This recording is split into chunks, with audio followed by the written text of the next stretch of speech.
Hello and welcome back to Ka0s Tournament Podcasts.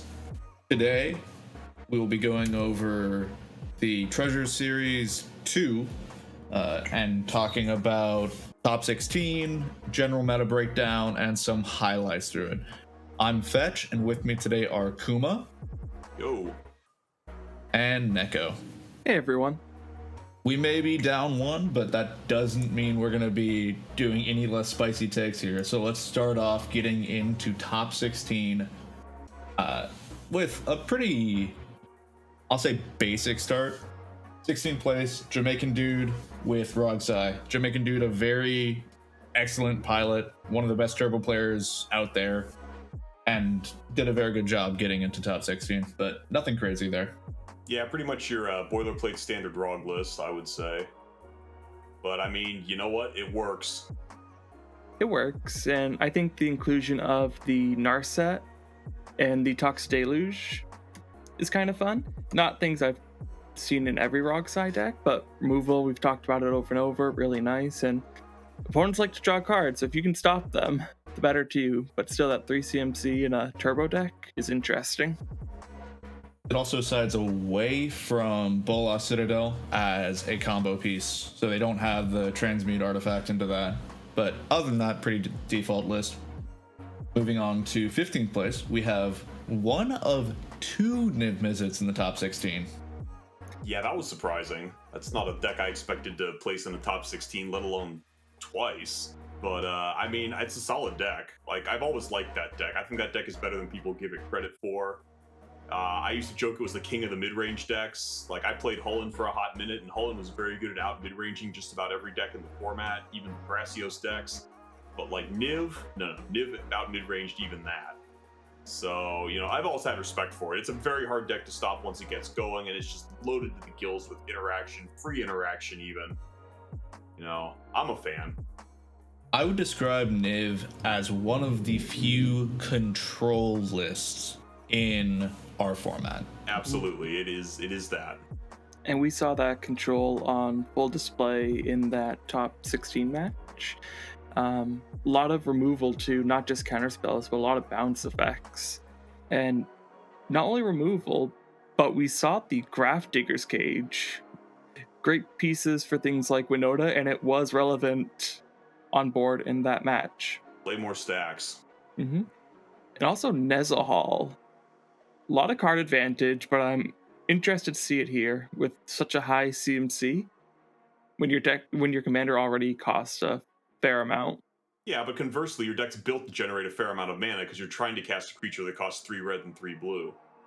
So now some of that's, you know, burst mana, but you know, I think Nezahal's somewhat castable in this deck. I'm not 100% sold either way on it, but you know, I think the deck's designed to make a lot of mana. I think Nezahal's a reasonable way in those colors to take advantage of that. Mm-hmm. It will definitely draw you cards, which your commander loves to do, so more damage. I mean, CEDH players have no restraint anyway. They're going to feed the fish, they're going to feed the Remora. They didn't even get a choice here. It's not that like they were going to make a good one anyway. Yeah. But moving on to 14th place, we've got one of the staples of the format with Dawnwaker Bruce Brassios. This deck is standard, but it is running some new cards, which I want to highlight. First one being that Fairy Mastermind, a card that I've seen a lot of people teching into their decks, be it Blue Farm, just those higher color blue decks. It's cool. It's a flyer. It has flash. You get to draw a card. It's an outlet if you can generate infinite mana. It checks a lot of boxes. Yeah, I like it a lot. What do we think about Fairy Mastermind as slotting into a more contested 2-mana creature slot now? I think it's better than... I'm blanking on the card's name, but the Convoke one? No, the Mini Crom, what is that called? Oh, Ledger Shredder. Ledger Shredder. Yeah, Ledger Shredder. It's a much better Ledger Shredder, I think. Yeah, that was the comparison I was going to make as well. I'm like, this card reminds me of Ledger Shredder, which is a card that premiered to a lot of hype and a lot of fanfare, but ended up falling out of quite a few decks as time went on. I do think Fairy Mastermind is a little bit better than Ledger Shredder. I think it's mostly going to see a home in lower color decks, though. I don't know if I'm sold on it in the 4 and 5 color good stuffs. But and I mean, it'll draw you cards. You know, the thing some people don't realize is with that activated ability, if you activate that twice in one turn, you actually draw, what is it, 5 cards? Yeah. Because, you know, you draw a card, then you draw one for each of your opponents. You know, or if it's on your turn, yeah, like you can draw quite a few cards off that ability, like a silly amount of cards if you have a ton of mana in the late game. Mm-hmm. I kind of also think of it as Archivist of Ogma, where it's like it feels like it should be a stacks piece, but it's not a stacks piece. Like every time, you know, I'm about to search my deck and someone says response and starts tapping their mana, I go, oh crap, here's Opposition Agent. And then I go, oh shoot, it's only Archivist of Ogma. Okay, don't even care. And it's like that's not the reaction your opponent should be having to your cards. But I think Fairy Mastermind is a little bit more powerful of a draw engine than something like Archivist or Ledger Shredder. And I'm not saying it's going in every blue deck, but I think it'll definitely show up in a good handful of decks going forward. I'd actually put it significantly worse than Archivist. Like, yeah, they both have Flash, which is real nice, and I think they go above Ledger Shredder, but I think Archivist is a real nice, consistent card draw tool that a lot of people don't really realize how often it draws you cards. I mean, it just depends on what you're trying to do. I play a lot of stacks decks. I do not want to be casting an Archivist of Ogma on turn 2. I want to be playing like a Collector Oof, a Rule of Law, because if I don't, my opponents are going to run wild, and it's not going to matter that I drew a card or two along the way.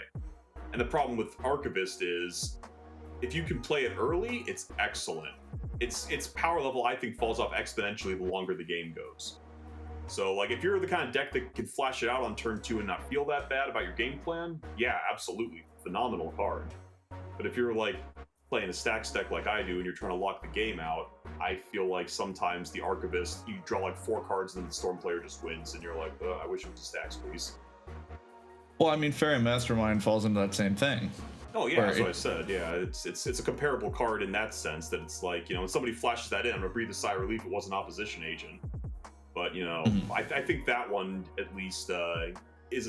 I think as the game goes on, that one stays stronger than something like Archivist does. But I mean, it depends. It really just depends. Archivist puts in a lot of work, and I think if we're comparing it to the Mastermind, Archivist is better in most situations. That the only upside it has to the Archivist is it's flying, so if you have something like Tymna, you have a better attack, so you get more card advantage that way. But it's good. I have no issue running both in decks like these. Fairy Mastermind has been seeing play not just in this deck, but in multiple other blue farm lists and various basically anything that has been blue has been trying it out, at least to some extent. So we'll see how much it sticks and how much it falls out of favor. But I think it's at least worth consideration. Oh yeah, no, it should be going into a lot of decks as a test for sure. Like that's definitely a card that's worth playing with for a while and see what happens. Other new card that this deck is running is Invasion of Ikoria. Strong card. Tutors are good. Finale sees a lot of play. Makes sense that people are trying out this one. I think we'll have a lot of staying power. Yeah, tutors are good. Tutors are real good. Green Toolbox is my favorite thing to do in this game. I'm a fan. What's not to like? Yeah. I mean, I can't get Drannith Magistrate with it. Other than that, I can get pretty much anything else I want. Mm-hmm. You know, I'll probably never attack it for the backside, but, you know, front side's pretty good on its own. Yeah, you're playing it for the front side. I think it's worse Finale of Devastation, but you can be a good card and still be worse Finale of Devastation. There's a lot of room for playable. Finale's about as close to an auto-include in a green deck as you can get in this format. The only thing that's more of an auto-include is like Birds of Paradise. And so like you can be worse than Finale, yeah, and still be a damn good Magic card. Mm-hmm. Yeah. But moving on to another green deck with Paco Halden. Doggo beats. It works. It's fun. We haven't seen it in a very long time though. Yeah. But why play my deck when I can play everyone's deck? That was kind of my bugaboo deck in the format before Winota. I was kind of like, I was just like, why is this deck good? Like, you know, you just got to kill a stupid, you know, big doggo, and then Doesn't do anything. It's all mana. But I mean, it gets the doggo out fast, and people don't play creature removal, so it runs wild. Like it's a fun deck for sure. I mean, it's got its weaknesses, but so do a lot of other ones. Yeah. Well, and even with creature removal, if the dog gets removed, you're not immediately out of the game. You have other things that you can do.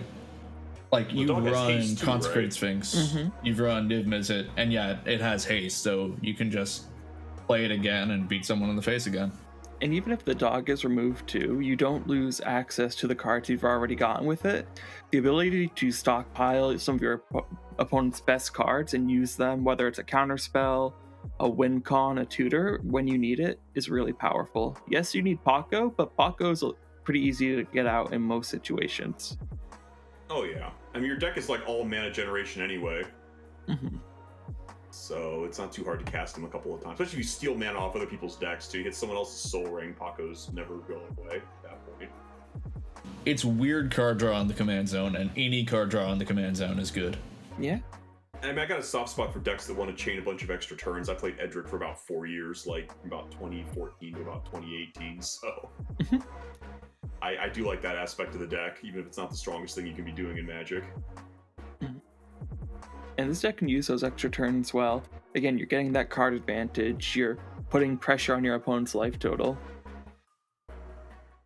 Yeah, whatever else you can say about this deck, I think it's fun. It's just fun. Yeah. You never know what you're going to get. I think it is a really strong deck that deserves more play. That's fair. I think it's still kind of on the fringe side, but it is good, for sure. I don't think this deck ever recovered from Drannith Magistrate. I think Drannith Magistrate killed a few decks. This is one of them. I think Elsha's another. It's like, even if you have the commander out, Drannith Magistrate still ruins your day. Which is the kind of thing that's like hard to do when Drannith Magistrate's as popular as it is. Yeah, Drannith's a good card. It stops a lot of stuff, but I do think that we still see Breach, we still see things like that, so there are ways to get around it, even if you're playing a deck like this. As long as it's not Urith, you're fine. For sure. I mean, the decks that, like, once they got their commander out, they didn't care about Drannith, didn't really suffer. But the ones who, you know, even if their commander was out, still suffered and they're playing a commander-based deck, that hurt. Mm-hmm. And as we move on to another more commander-based deck, get 12th place with, I gotta say, fun name of Let the Odds Be Ever in Your Favor, as we have a Krark deck, but not Krark Sakashima, Krark Silas. Yeah. Krark Silas. That surprised the hell out of me. I saw the Krark, I'm like, oh, Krakashima. I click on it. Wait, what? 2 tainted backs are really good if you can get that to work in your favor. It's a gamble, but it worked out most of the time for this opponent. But And a gamble is accurate, as base spread bringing out, I mean, it's still Grixis, don't get me wrong. You still run all the Grixis good stuff. yeah, Grixis But will you never are be giving so bad. up. Yeah, Grixis can only be so bad. But yeah, you're giving up that speed that Rog gives you in order to have a little bit more, I'll say, pop-off potential. Mm-hmm. It gives you ways to just get card draw, have, you know, your dumb Mog Salvage things that you do, your dumb Submerge things, whatnot. That just kind of Krark enables, and you still have black as a color. Yeah, I think that's what really helps the deck, is like having black and being able to like tutor for backup plans or answers to problems is something the deck really needed. Because like Krakashima, for all its advantages, if you don't have Krark, you're going absolutely nowhere. And here, you know, with tutors, you know, if you get, you know, stopped by something, you can use those to craft a better plan, or, you know, dig yourself out of the hole. Mm-hmm. And so I think that adds something to deck. Plus, you get to run Thoracle combos, which is my favorite thing to do. Oh, you stopped all my plans? Guess I'll Thoracle. Mm-hmm. I'm one of those weirdos who runs Thoracle like stacks Rule of Law decks, because it's like, okay, all right, my stacks isn't working. You know, everybody got out too fast at the start. Guess I'll just switch to the tutor for Oracle combo plan. And I think this is something this deck probably does pretty well too. Yeah, just, oh, you've removed my Krark, you've stopped all of my nonsense of flipping coins. Well, guess what? I don't have to flip the coin to win the game. Yeah, guess what? I still have Thoracle combo. It's just like the freest thing to put in the deck. Like it's 3 slots, and Yeah. I will say this though. I think it's cute that the Silas isn't purely for colors here. There is an Ether Spellbomb. I mean, that's kind of adorable. You know, I'm gonna attack with my Silas ready, get back Ether Spellbomb. But yeah, I mean, 99% that's for color, of course. Mm-hmm. And yeah, you play Krark when you need it.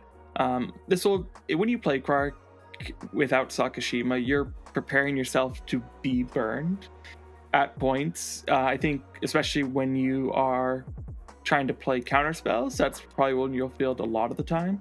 But if you can get it to go for you, Krark Burr. Fortunately, a lot of the counter spells that they're running are not punished as heavily by having Krark out. Yeah, it's gonna be harder to do that thing where you just get Krark and then second Krark out, and then nobody can do anything for the rest of the game. Mm-hmm. True. But it's still a value piece, if nothing else. Yeah. Still get some sick value, even with only one of them. It's just 2 of them is the point where it's like, and I'm not losing the game. If you can get Krark and get a copy of a tutor, you probably are going to win that game that turn. Yeah, I'm a little surprised there's like no phantasmal image or anything in here. There's like 0 ways to copy Krark. He's just purely value. You're not trying to just double him up and then go to town. You have the Harmonic Prodigy, which kind of doubles that effect, but yeah, no clone effects. Double up on a tutor, win the game. Yeah, and that's a great point, right? Double tutor is pretty hard to lose the game. Mm-hmm. Tasha's Hideous Laughter in here, though, that's an interesting choice. That's so fun. I love that with Krark. If you play Tasha's and get a copy of it, milling your opponents for 40 CMC, especially if they're an Adnos deck, is really It's like half the backbreaking. deck, yeah. Yeah. Or more. For some Adnos decks, you're running such a low mana curve that 40 is going to get 80 of your cards. Yeah, and the thing is, too, even if it doesn't hit the whole library, if you hit every win con in, like, 2/3 of their deck, does it matter? You might as well have decked them. And it's exile too, so you're not putting it into their bin. You're not giving them that advantage. My hot take is that this is a deck that any Krark deck should play, especially Krark Sakashima. It basically gives you a win condition for 1 card. Yeah. It's not a true win con, but you can just remove people from the game with it. Yeah, it's destroy. If you win the coin flip, it's like destroy target player, maybe. Which, yeah, I can't say that's bad for 3 mana, but there's a lot of potential problems there. Yeah, the downside is it's 2 blue, and then it's also sorcery speed, which limits it because sometimes it does feel bad to cast it on your turn. Sometimes it works really well. But especially in a deck like this where you can just tutor for things, being able to have that as an option to tutor for, to just get rid of all the turbo players, not a bad thing. Well, one of the turbo players. Well, it's each opponent, it's not just one. Oh, that's each opponent? Oh, Yeah, it's each never opponent. mind. All the turbo players. Yeah, that Yep. card's way better than I thought it was. That was 1 player. I'm like, why are we destroying target player? That's Oh no, if it was just fine, one but- player, it'd be bad. No. okay. Nope, never mind. I take it back. Card is excellent. This is a card you put onto the stack, and you don't care if you win the game anymore. You're just happy to watch this resolve. Just one of those times like, what's that? And then they read it and they go, oh crap. And you Like cry when I as ran it. the Wand Cephalid Empress for a hot minute. People are like, what's the Wand Cephalid Empress do? You see that Thrasios? Yeah, you lose. Tasha's His Laughter is a card I put into any of my blue decks, and it's a card I cry about because that's the 101 card that I have to cut to get down to 100. It is that, isn't it? Moving on to a deck that is a little bit more, I'll say standard, not running those weird things, just running the good stuff. We've got I Love Bacon on Magilla Into the Breach. So obviously a breach list. Mm-hmm. Yeah. Yeah, I mean, I'm used to thinking of Agila as a tempo deck, but more recently people have built it as more of a breach list.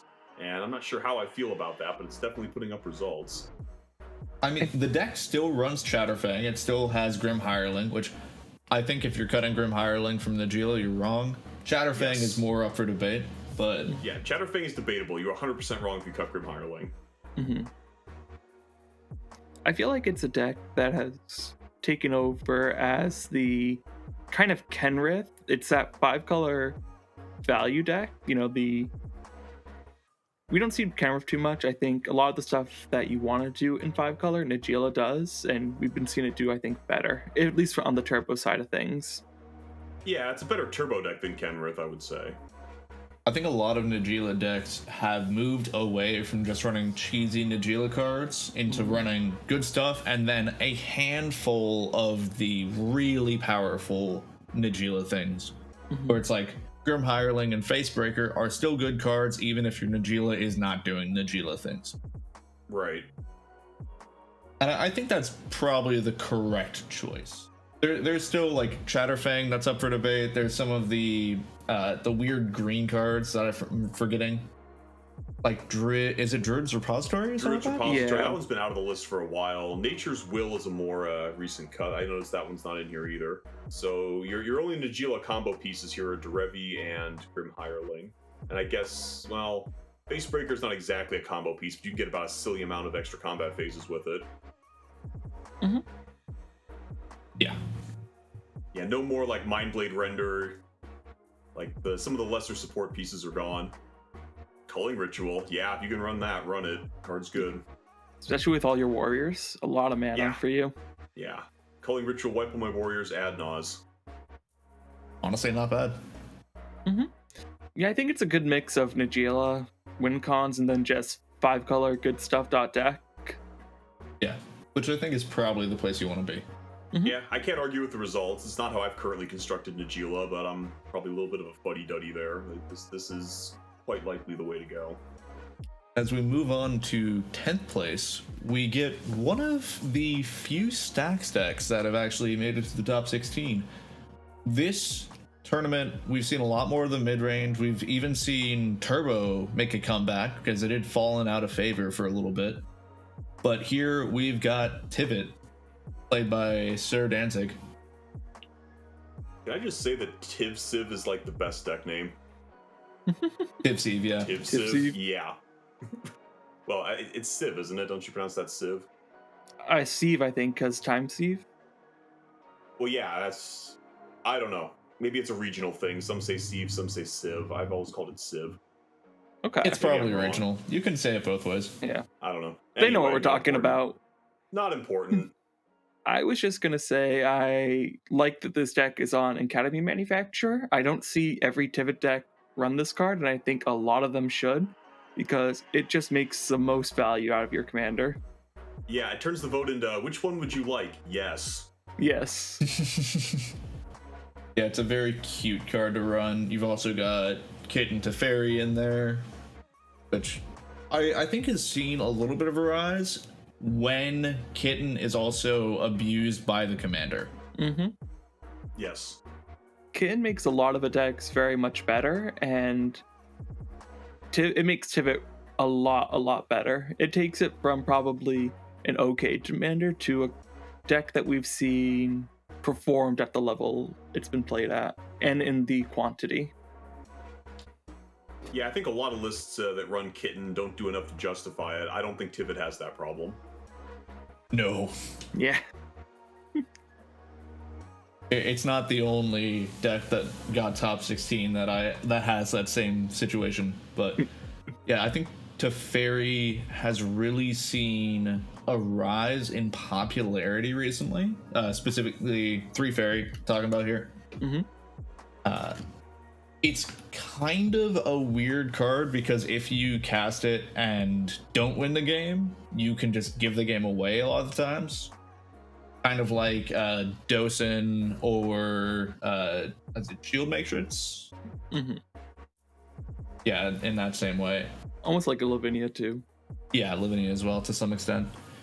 Although Lavinia is a little bit of a different situation. Yeah. Talk about that a little bit later, but Teferi kind of is a silence and a removal piece all at one that can occasionally stick around and do more things. I think it came into the spotlight pretty recently because of Kitten, and now players are recognizing it as silence is good. Why not try out this other piece that, while 3 mana, does a little bit more? Yeah, I think that card's value is tied directly to how much stacks. If you're seeing a lot of stacks and permanents that ruin your combo day, I think Teferi becomes a much better card. Yeah, I think if you're not removing a stacks piece, though, I think 3 mana Silence Draw card is a little under the curve. But if you are removing an important piece, then yes, it's worth it. Yeah.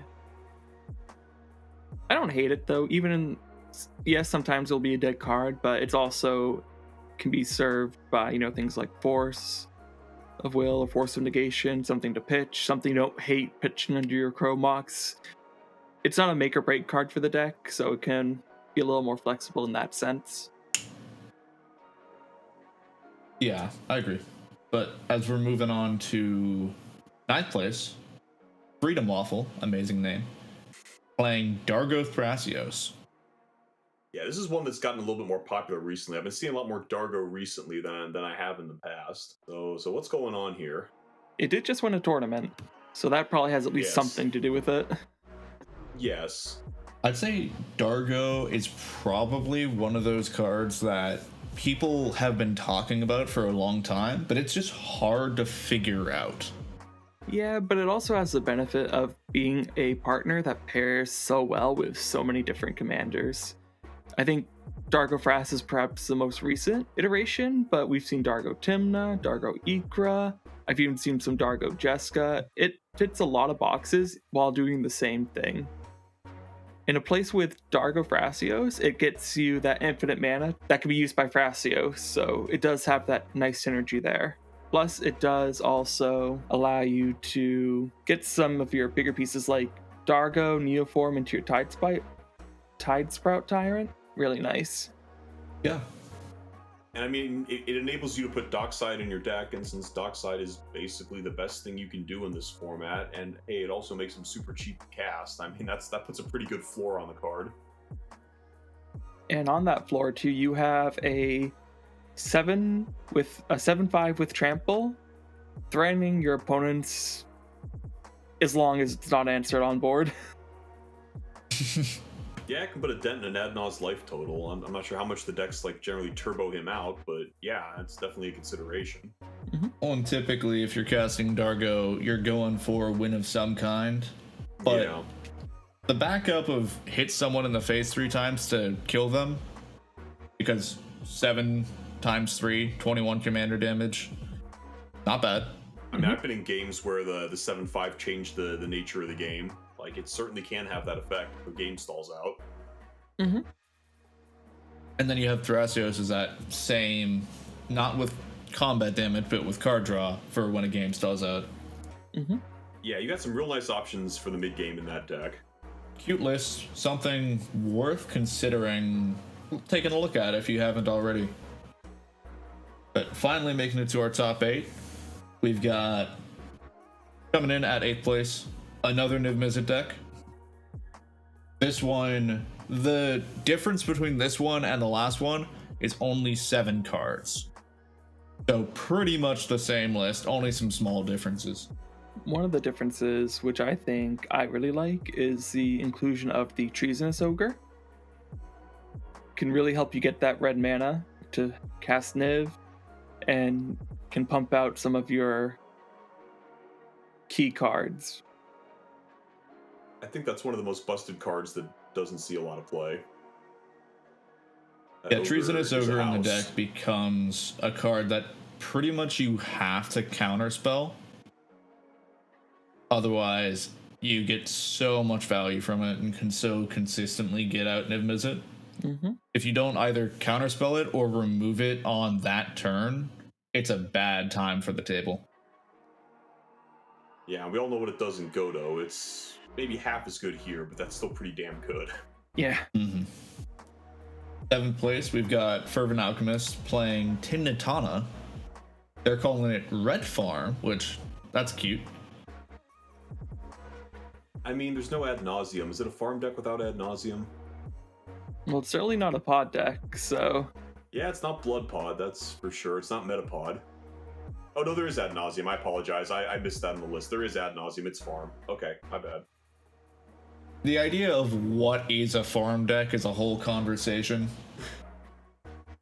I mean, One it's that we Timno... don't have time to get into now. Timna, value creatures, and Adnaz, right?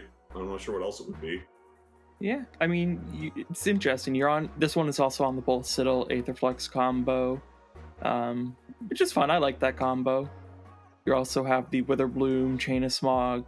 It's kind of your outlets there. I mean, for me, Fervent Alchemist, Kai, he's one of those guys where it's like, I respect him as a player, but like, he builds decks very differently than I do and thinks about things very differently than I do. Like, I've had some conversations with him where it's just like, I just don't understand what you're trying to do here and how that works. But like, I respect that he puts up results with his brews, and this is definitely one of those cases where it's kind of like, this is not at all how I would have thought to build this deck, but clearly it worked for him. He got 7th place. Mm-hmm.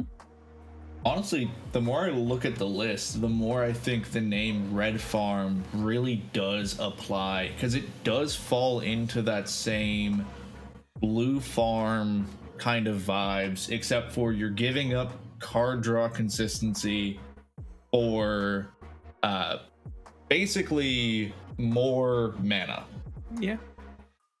I mean, you're also giving up Thassa's Oracle. That's a huge thing to give up.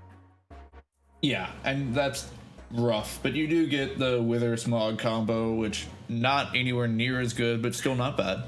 Mm-hmm. It's not the worst replacement for that.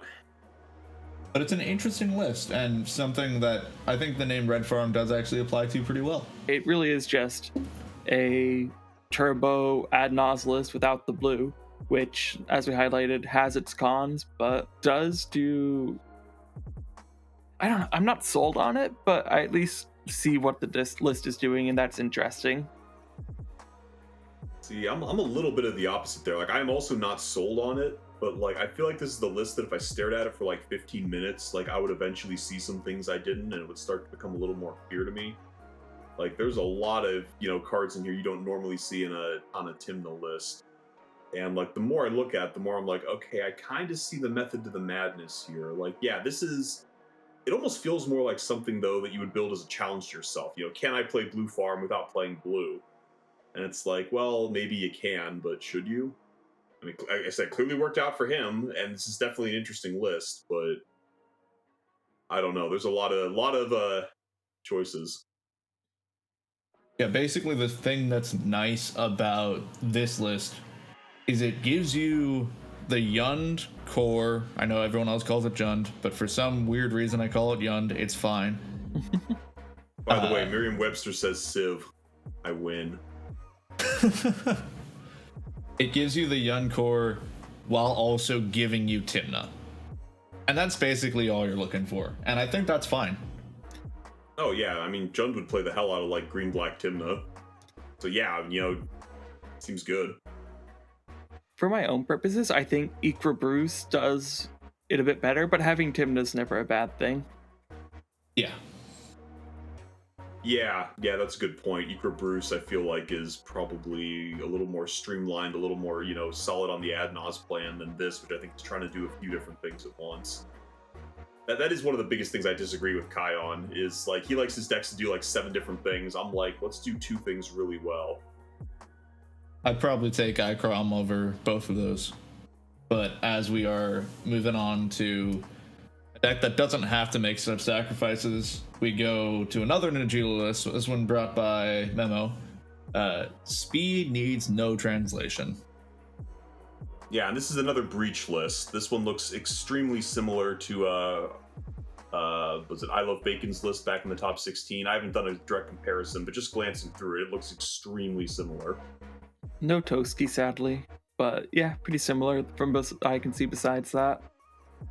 This just leans full into the turbo. It gets rid of all of the Najila fluff, with the exception of Derevi and Grim Hireling, which are the 2 best of the combos. Oh yeah, there's no Facebreaker here. Yeah, and then otherwise is just good stuff.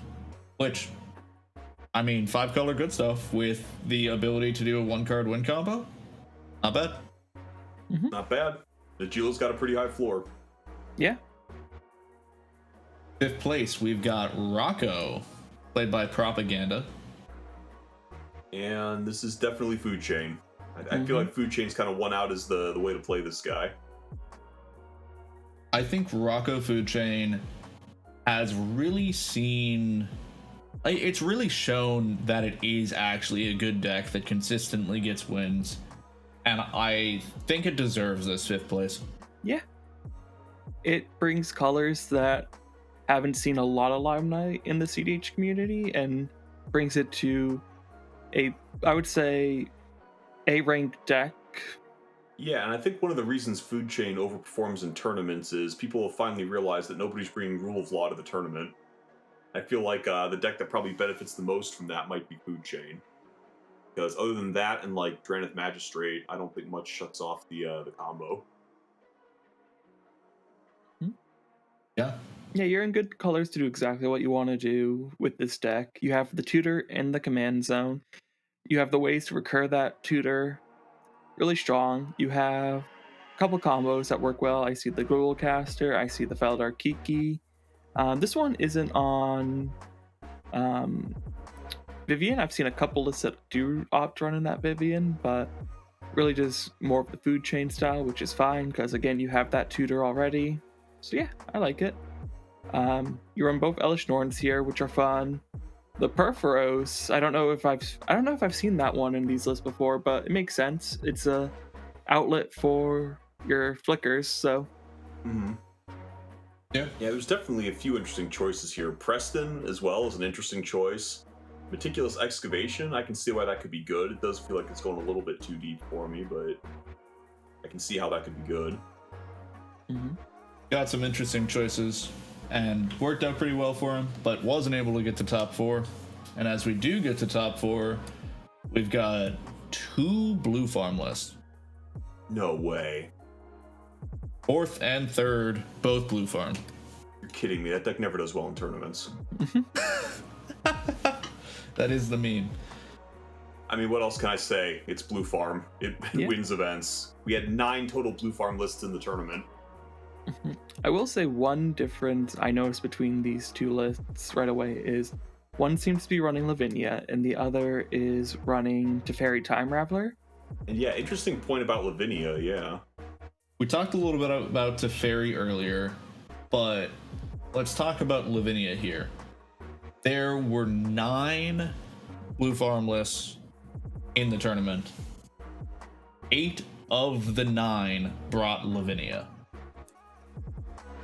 People like to... funny enough, the 3rd place one was the exception. But I don't know if you should read too much into that.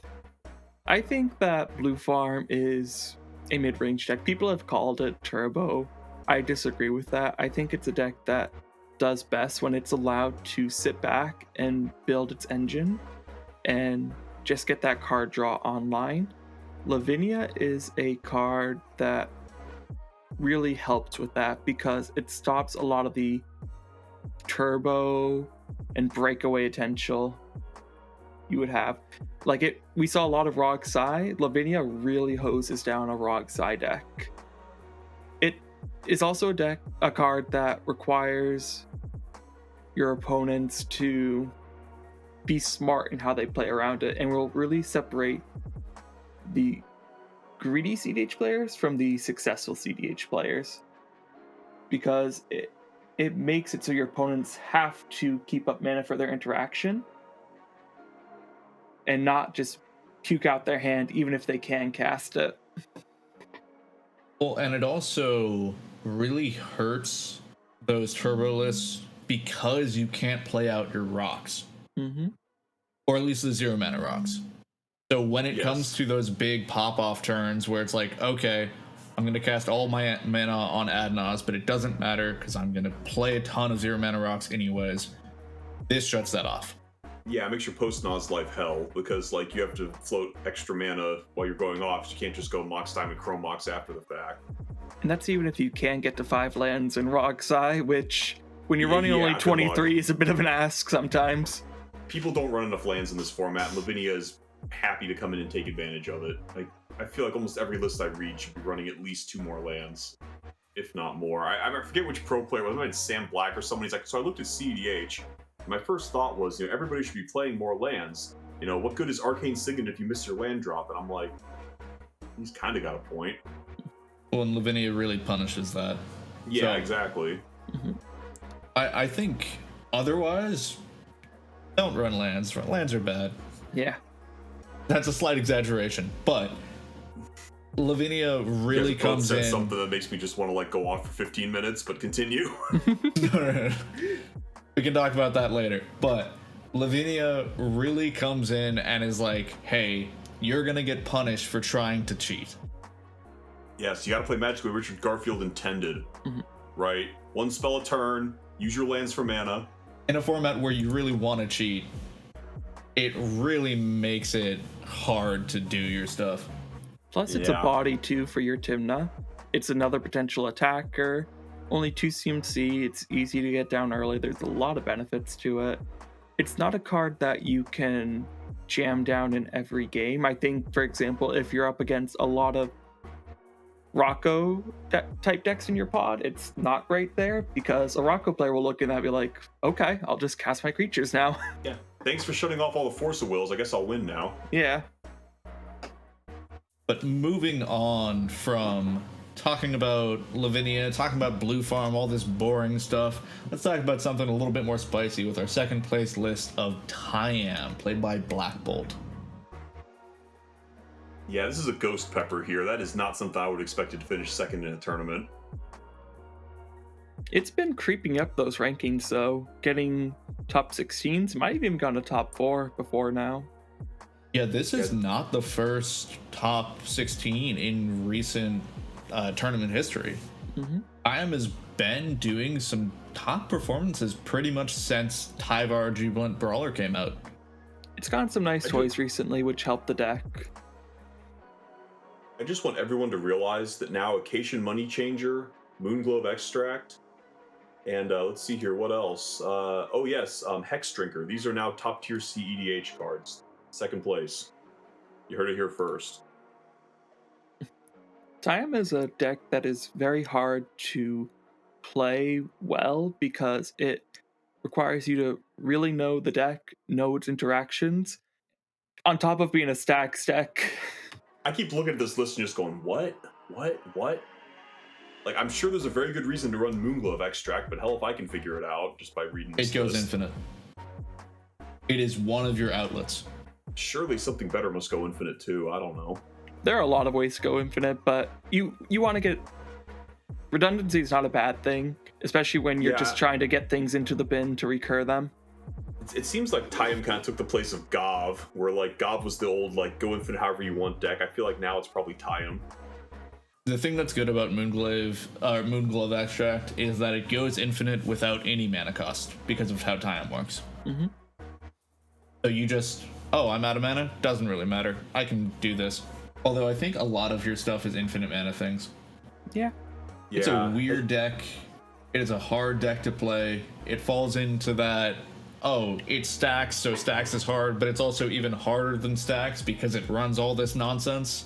I mean, part of me goes, this is stacks, yay, and part of me goes, this is the exact opposite of how I build my decks. This is like the exact opposite of my style. Like, I am very much not the let's run 7 different ways to combo guy.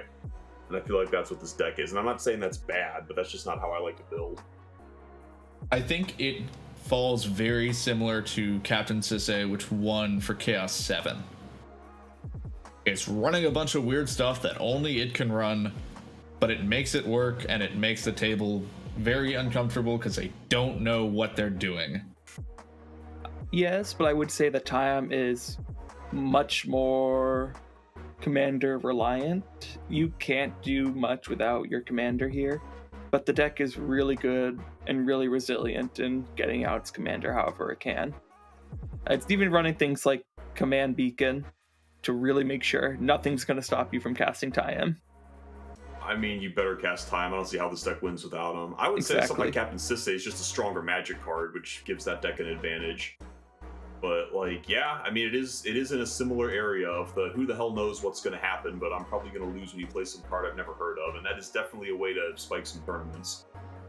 It certainly is. But as we move on to our first place, I'm really happy both for the player and for the deck. This is Christopher K. Claw bringing in the Atraxa. Yeah, this deck might have some legs. It did very well in the last tournament we talked about, and here it is again winning. Mm-hmm. This has gotten multiple top 16 performances by multiple pilots, with Claw being one that's done it multiple times and has been really the big one pushing the deck and the first real innovator with the list. It's a good list. I mean, it's 4 colors, it's Thoracle, it's Food Chain, it's Interaction. Like, yeah, I mean, this is like Thrasios Timna with less mid game card advantage and more ways to win. It's a food chain deck that has a commander that isn't just reliant on food chain. It can actually do something really strong on its own too. So just playing Atraxa and refilling your hand, it's not a bad thing. Yeah, there's got to be a lot of games where you play Atraxa, then untap on your next turn and win with the 6 or 7 cards you found. I mean, that seems like a pretty good backup plan. There's a lot of games where you play Atraxa and you don't have to untap because you draw into 6 or 7 cards that win you the game. Mm-hmm. Oh yeah, and I mean that's like the plan C in this deck, right? Like you have damn good plan A and plan B. That's like plan C. Mm-hmm. That's not bad.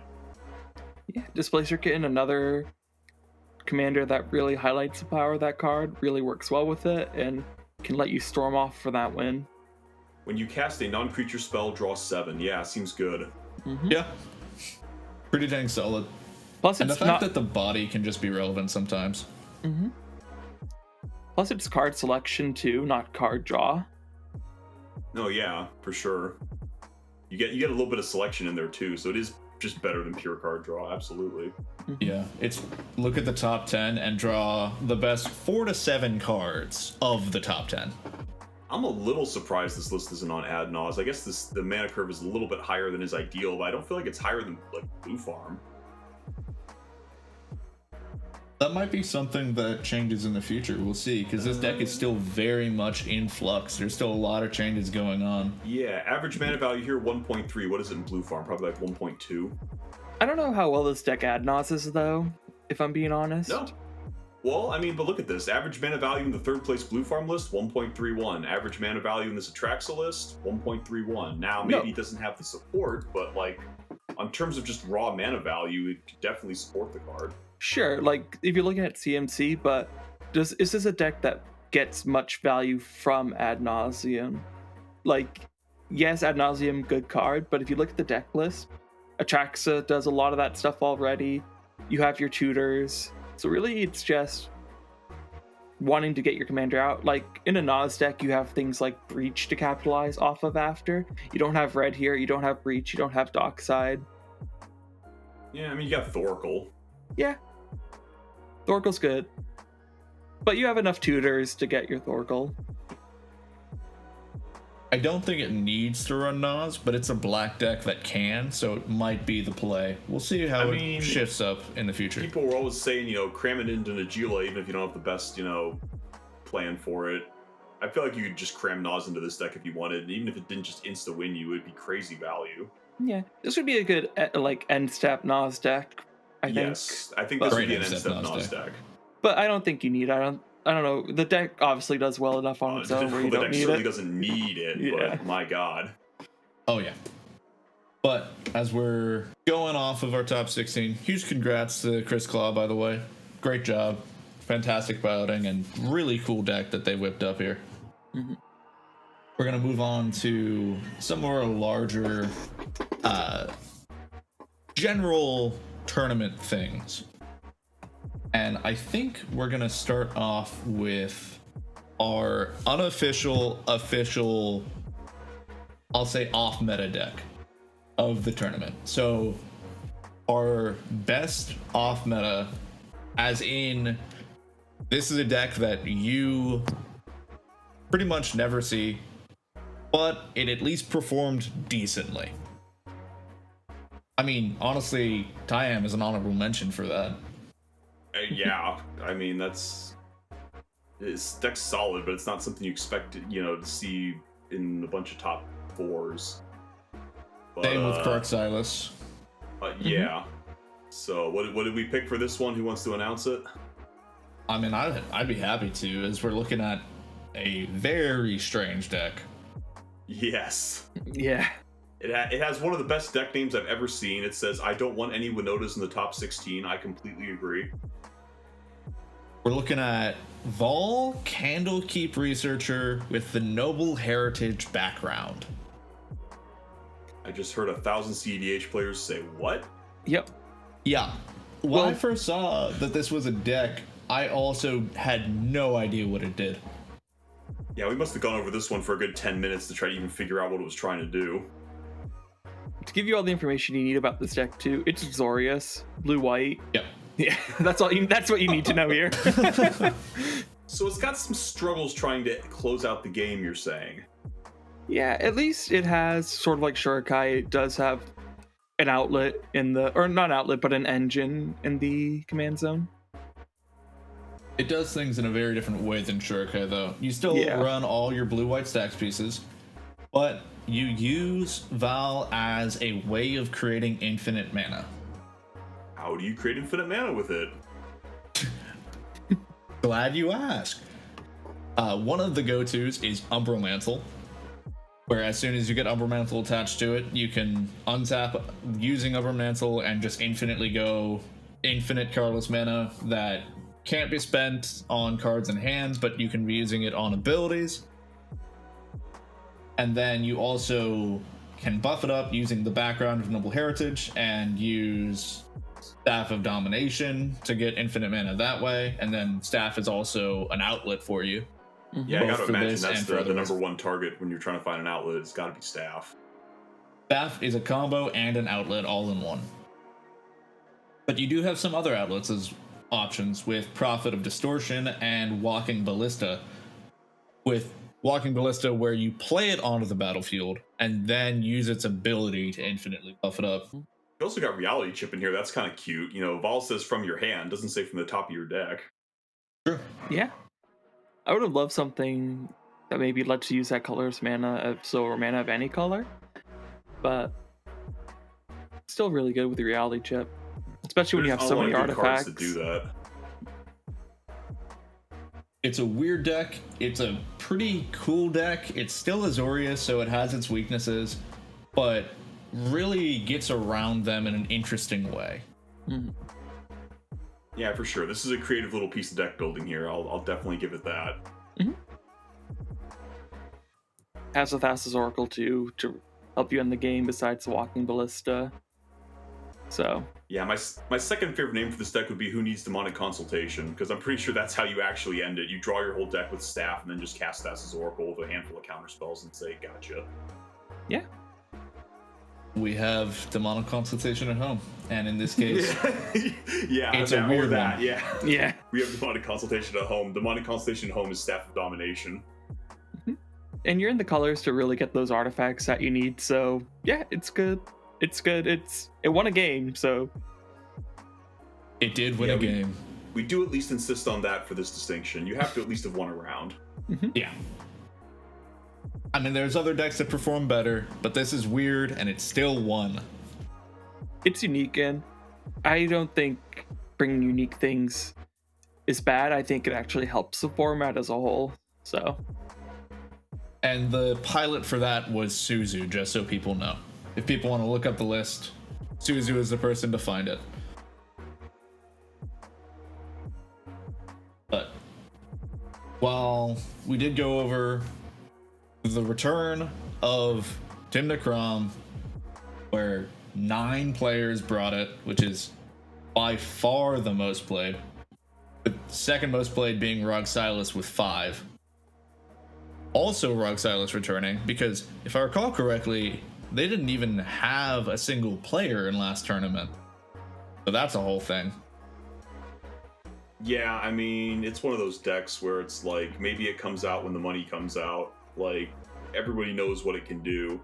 You know, is that how everybody wants to spend their weekend? Maybe not. But, you know, when you're winning cash money and putting up money to win the money, you know, maybe you mulligan into something a little more, you know, known and powerful like a Rog Sai or a Tymna Kraum. Okay, I think Rog Sai's a fun deck. It is. But we've been seeing a lot more mid-range too. So maybe people were like, okay, I'm going to bring out my turbo deck, punish those mid-range players a little bit. Yeah, that's true. There's been a lot of mid-range and top, so maybe it was time for turbo to come out again. I can definitely buy that. But we'll have to see how that goes forward in the future. Mm-hmm. Yeah, we are seeing a little bit of a beat the last thing going on, and I mean that's a sign of a healthy metagame. Certainly is, which is nice to see. Yeah. But as we come to a close here, we saw a good amount of red partners, both in the top 16 and as the tournament as a whole. We've seen Rog Silas, we've seen, even Krark Silas, and the Dargo Thrasios. So, for this edition of Bed Wed Dead, we will be going over our red partners with Rog, Krark, and Dargo. Sorry to any fans of the ladies in red. We decided to stick with the people who won top 16 here, or got into top 16. Yeah, you don't like it? Top 16 with Jessica. All right, well, Neko's got to go last because I don't think either of us are going to be able to follow him, so... No, I don't think so. You want to start it off, Fetch, or should I? I'll let you take the first swing here. Okay, so we're Bed Wed Dead with Rograk, Krark, and Dargo. All right, well... am I going to bed the giant who's going to crush me, the tiny little kobold, or the goblin? These aren't great choices for me. I'm just going to put that out there. So let's see here. Wed, I'm going to go with Rograk for Wed because I think that is probably the second, maybe third most powerful partner that there is. Just being free and being a creature is just so good. Like, it enables entire decks basically by itself. Like, Rog Sai is not a deck with some other red partner. For the Staxy inclined among us, zero game actions running, Rog and Tevesh, that deck doesn't work without Rog. Like, just being a free spell is just so good that, like, I would be shocked if they ever print another partner that's better than Rograk. Like, I think it might be worse than Timna. I don't think it's worse than much else. So that one's here to stay. So we're gonna wed Rograk. As for Bed and Dead, I think I'm gonna dead Krark. Not because Krark is bad, but because I don't like what Krark does to events. If nobody ever played a Krark deck again, I think tournament organizers would jump for joy. I think it's neat what he does, but like when you're sitting across from it and you're like, well, he's got free counter spells in his hand and 2 Krarks and a Krark's Thumb, I guess we're just dead. It's just one of those things where it's like, the game's not over, but the game's over. And I know this is hypocritical coming from a Stax player, but like, I do not generally enjoy sitting across from an established Krark deck, because it usually takes forever for them to do their thing, and their thing is you don't do the thing. So I would kind of be okay if Krark was dead. So I guess that means I'm betting Dargo. I'd better be very careful because I'm going to get crushed. But, he is kind of the new hotness, right? I don't want to say he's flavor of the month because he is probably, if not a top 10 partner, a top 5 partner. Like, he's a very powerful card. But, I don't think he has quite the track record of some other ones. And so, he might not be flavor of the month, but, he also might be. And so he's going to be my choice for the bed fling. He probably could fling me, right? He's a freaking giant. Yeah. Oh, he certainly could.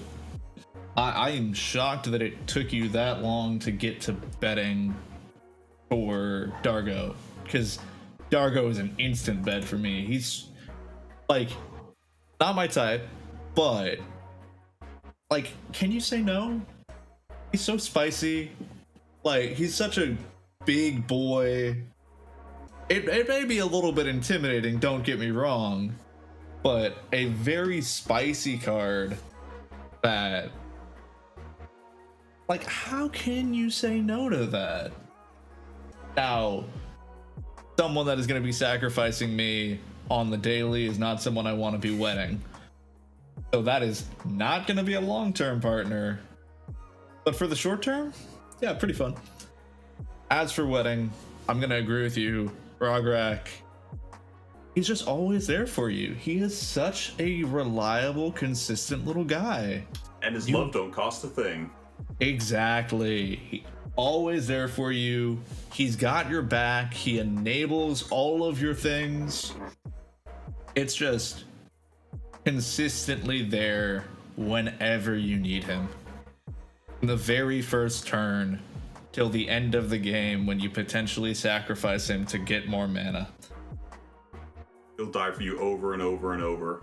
It's true. He would. He will. Just ask Tevish Zot. Man, that's a toxic relationship right there. But Hey, that if does casting yokel hops with planeswalkers on the board is wrong, I don't want to be right. That does leave Kirk in the dead spot. Which honestly, even if Kirk wasn't the last one, I might kill him anyways. Kirk is cool, Kirk is fun. There's some interesting Kirk lists, but man, does it make the game annoying to play. And see, it's just frustrating enough to give you hope, right? You've got hope with Krug. It's not like hard stacks where you're locked out. You're like, he might lose 4 coin flips in a row, and my spell might resolve. And then, of course, he doesn't, and it doesn't. But you get that false hope that stacks doesn't give you. If Kirk was only like Kirk Thrasios, then I'd be down. But it's not. Kirk Sakashima is just... That's a deck worth killing right there. It's a cool deck, don't get me wrong, but people don't know how to play against it, and it takes forever. Yeah, a long time. Even when you win, it takes forever. You don't win, everybody else loses. Yeah. But Neko, we did save the best for last. Not to bring too much hype here, but what are your picks? Yeah, I can feel the pressure.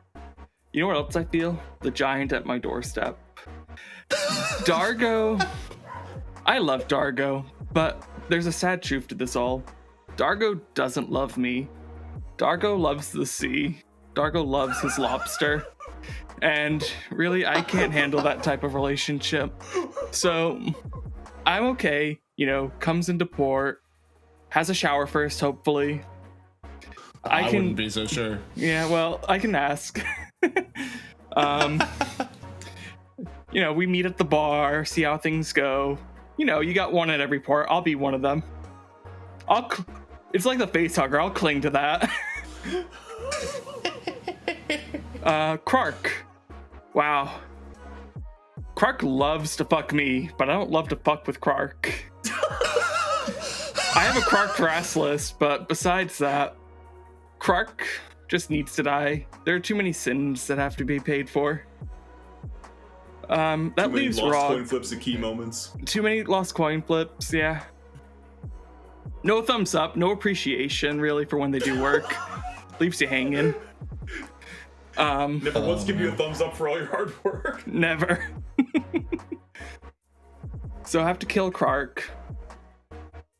Rog, yeah, he's there. He's carry size, he's pocket size almost. He's there when you need him, and he's there when you need him. And he's died enough. He's the Kenny. He was born to die. So I can at least marry him and then collect the life insurance policy after. Now that's a strat I did not think of. But yeah, so those are my picks. Wedrog. We have a unanimous decision. Yes. Maybe for some slightly differing reasons, but sorry to Kirk, no one likes you. Neko, And that will be Thank you. That will be where we're ending off the podcast. Hope you enjoyed. Make sure to subscribe so you don't miss our next episode. We should be coming out with one every 2 weeks. And a huge thank you to all of our patrons. Special shout out to Frenchie on the Displacer Kitten tier. We really couldn't do this without all of you, so thank you so much. If you have some extra money to spare and interested in supporting us, you can join our Patreon, get access to our currently ongoing league, and you can help us keep doing what we're doing keep this content going and keep having us have these fantastic tournaments. So thank you so much for watching. Hopefully, we will see you there at the next tournament. We appreciate you. Keep going.